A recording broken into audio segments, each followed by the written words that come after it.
ایک سوال یہ ہے کہ میرے والد صاحب جو ہیں وہ درویش ہیں، وہ اکثر اس کے پاس بہت سے لوگ ایسے آتے ہیں جن کے دانتوں میں درد ہوتا ہے. ٹھیک ہے.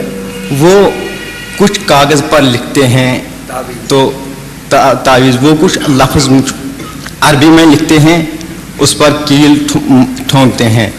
یا ویسے بھی جب کبھی کسی ماں بہن کو بچہ ہوتا ہے پیدا ہونے والا، کیونکہ ہم گاؤں میں رہتے ہیں، میں آپ کی بات سمجھ گیا ہوں ساری، تو وہ کبھی کوئی بھی اس کے پاس مجھے حضور حضرت اسلام کے زمانے میں بھی یہ واقعہ ہو چکا ہے. پیر صاحب یہ کام کیا کرتے تھے، پیر سراج الحق صاحب غالباً، اور انہوں نے ہندوستان کی مجلس میں اس بات کا ذکر بھی کیا تھا.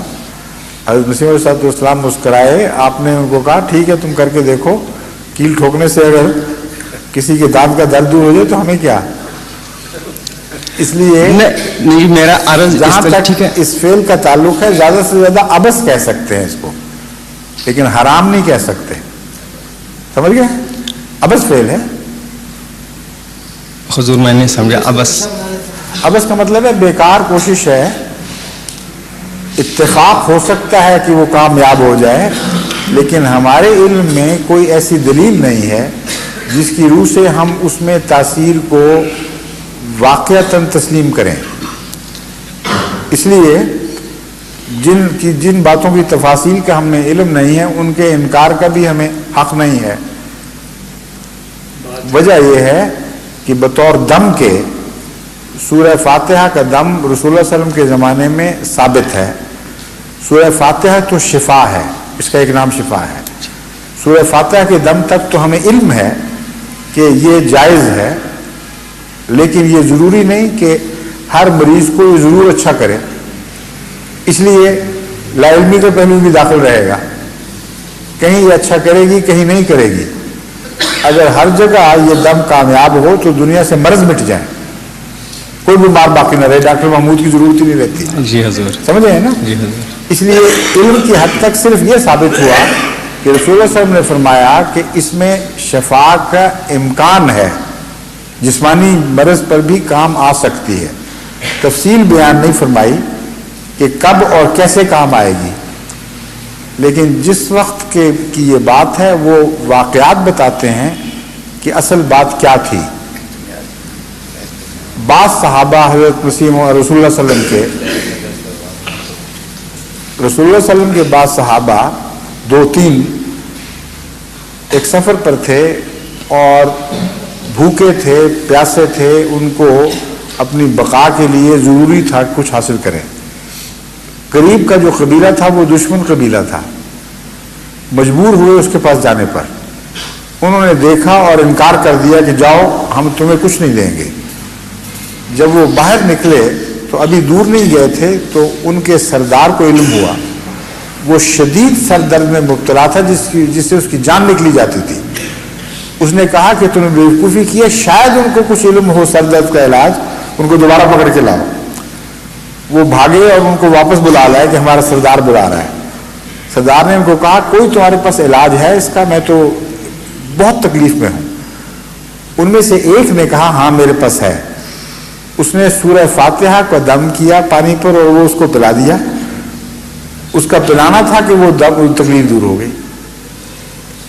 اب یہ امر واقعہ ہے. اس کے نتیجے میں خوش ہو کر اس نے ان کو کچھ بکری کچھ اور کھانے پینے کے سامان دیے، خوب لاد کر واپس بھیجا، اور وہ انہوں نے کھایا، استعمال کیا. اور رسول اللہ صلی اللہ علیہ وسلم کے پاس مگر ایک نے غالباً نہیں کیا یا وہ متردد تھا.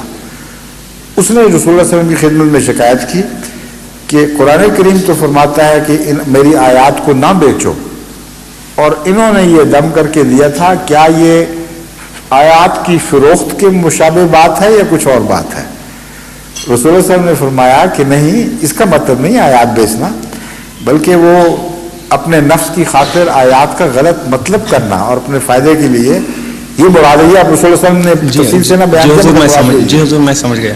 بس آپ نے فرمایا کہ نہ صرف جائز ہے بلکہ کیا دیا تھا، لاؤ میں بھی کھا کے دکھاتا ہوں. تو آپ نے اس میں سے خود بھی استعمال کیا تاکہ راہ سار شک بھی دور ہو جائے.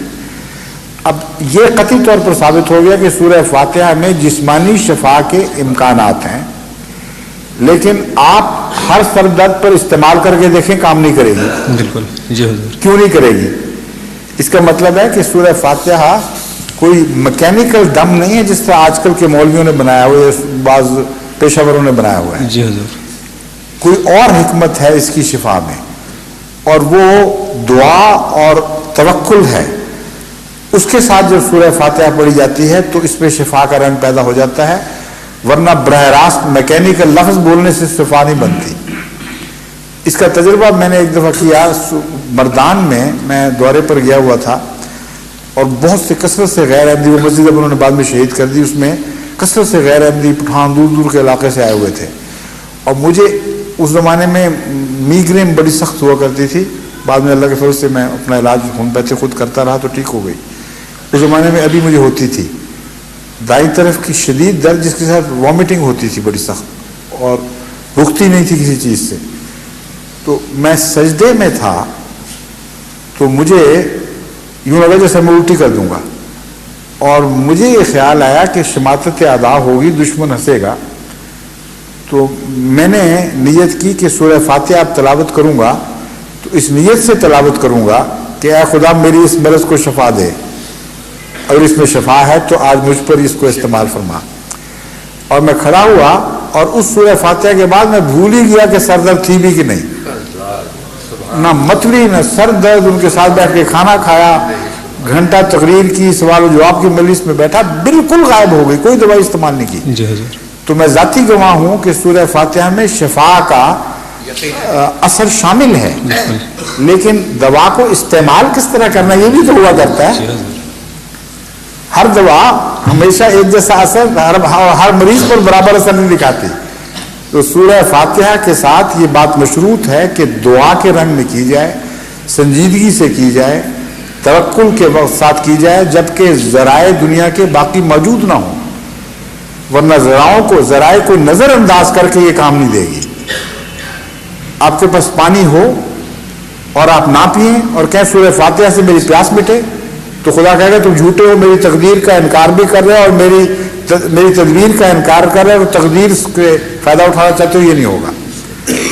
بس ایسے حالات میں جب کہ خدا کے پیدا کردہ ذرائع شفا میسر نہ آئیں، آپ کامل توکل رکھتے ہوں، دعا کے رنگ میں سورہ فاتحہ کا استعمال کریں تو مجھے یقین ہے کہ ضرور کارگر ہوگی. میں اپنے ذہن میں تجربہ کر چکا ہوں. جی حضور.